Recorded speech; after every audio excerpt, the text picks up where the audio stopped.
Hi everyone, welcome back to Mindful Morsels by Sam H. Lee, which is a newsletter on Substack.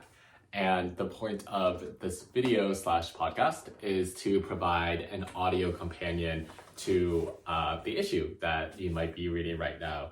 And this specific podcast will be about tech transformations in China told from me, Sam, who just came back from China. So it's definitely not gonna be a wide-ranging report on every single thing that China is doing right now in terms of its technology transformation, but it will just be a piece about the key things I found noticeable as an American, as someone who graduated from Georgetown, as someone who's interested in tech.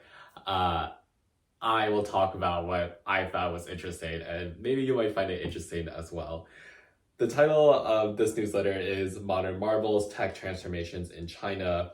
I started the piece off talking about how China has really undergone like a transformation since the last time I went, which was almost 10 years ago now.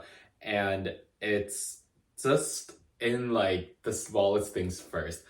Specifically money. So obviously, like any society, China needs to find a way to maintain the flow of goods and services and make sure that people are getting paid for their services and goods. And I just remember last time like having so much or needing to use like cash for everything, right? Like RMB.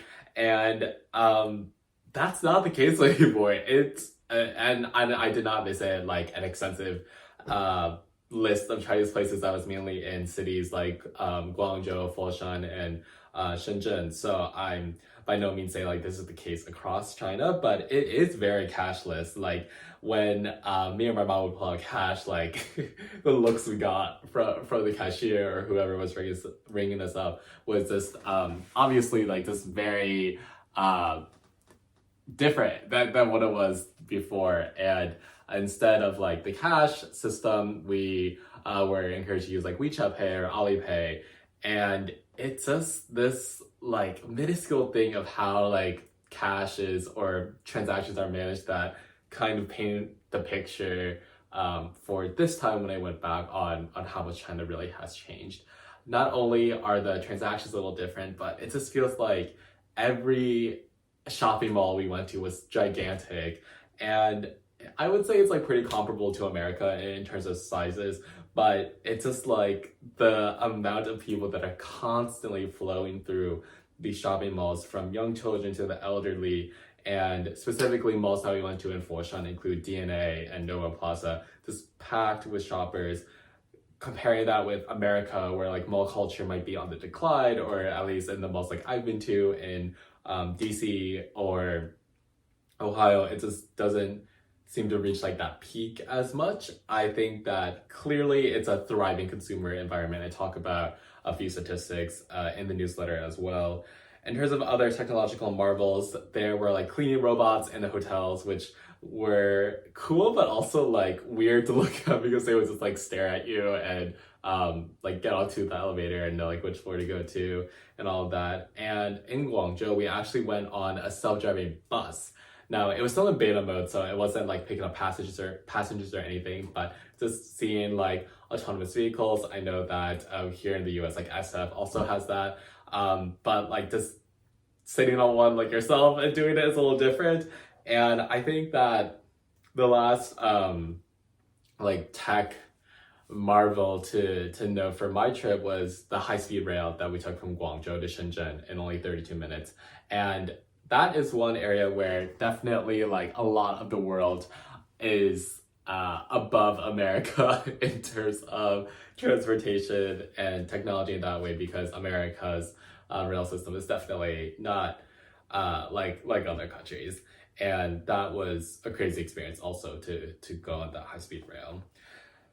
The second part of this newsletter really talks about what it means to have like this academic perspective of China and learning about China in like schools and talking about China, and then comparing that with like having family in China and like going there to see family and to experience the culture as like not like a Chinese citizen, but kind of like just trying to be in between, I guess, like the academic and like what you're seeing in person.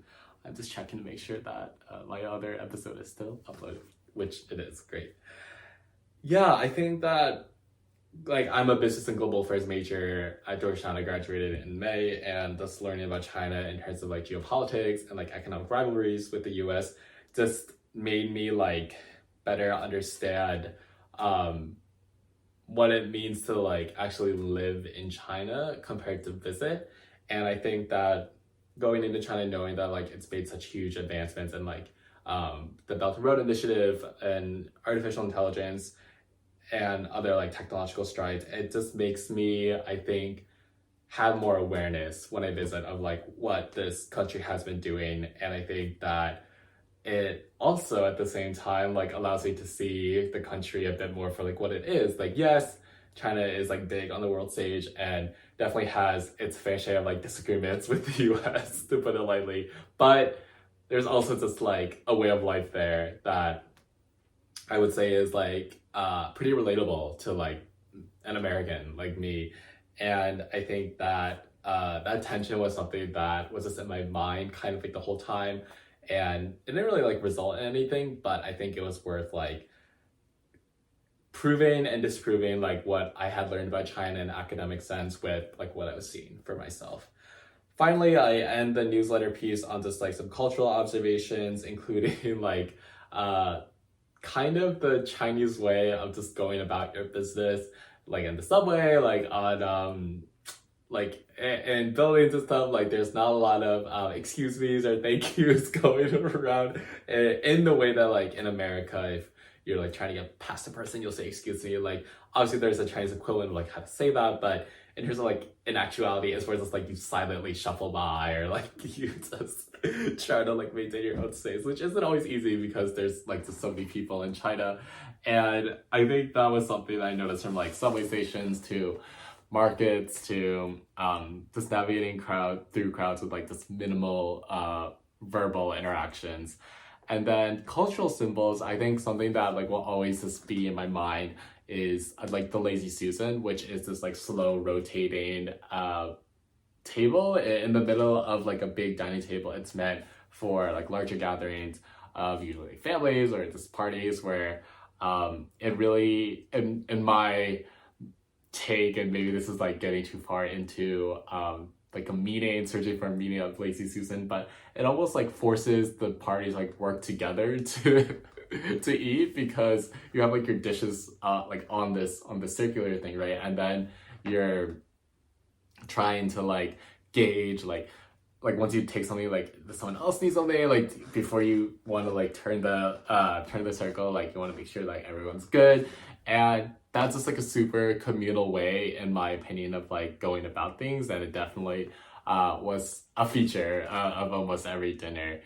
And yeah, I think to conclude what I was writing in the newsletter and also my own thoughts is that technology and culture definitely go like hand in hand in any society. I think like they influence each other. Like culture influences new technology, which influences new culture, and that interplay is something that I probably want to study like later on in some capacity. And I think that for China, I'm seeing like these technological jumps that in some ways like are similar to the US, like where we're also building like our autonomous capabilities.